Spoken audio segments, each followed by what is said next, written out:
Hello' guys, কি খবৰ? আপোনালোকৰ খবৰ নিশ্চয় ভাল। আজি মই বহুত দিনৰ পিছত এটা ৰেচিপি লৈ আহিছোঁ। হাঁহৰ মাংস আলুৰে বনাম। এয়া চাওক, পিঁয়াজ লৈছোঁ দুটা, আদা ৰহুন আৰু এয়া হাঁহৰ মাংস। এতিয়া তেলখিনি দি লৈছোঁ। আলুখিনি ফ্ৰাই কৰি ল'ম এতিয়া।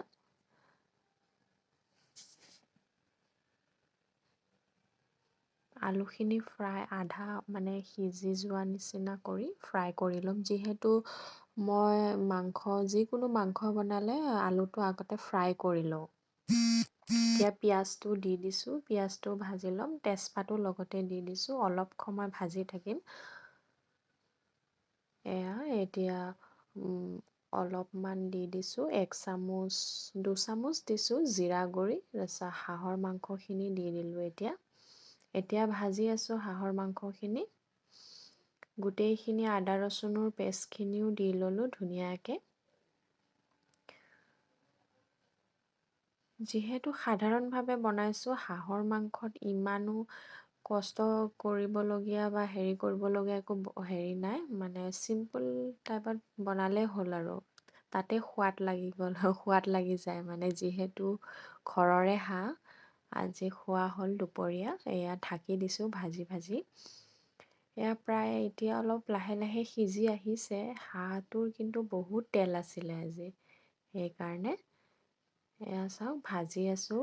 দেখিছেনে তেল কিমান ওলাই গৈছে?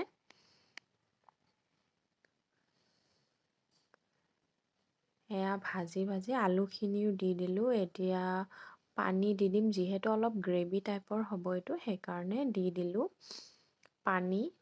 বেছি সময় যিহেতু ভাজিব নোৱাৰি, কাৰণ পূৰা তেল ওলাই গৈছিলে। যিহেতু জুইত বনাইছোঁ, সেইকাৰণে সোনকালে সিজি যায়।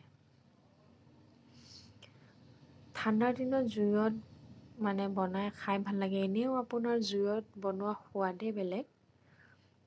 এতিয়া ধুনীয়াকৈ উতল আহি আছে। দেখিছে ধুনীয়াকৈ উতল আহি আছে।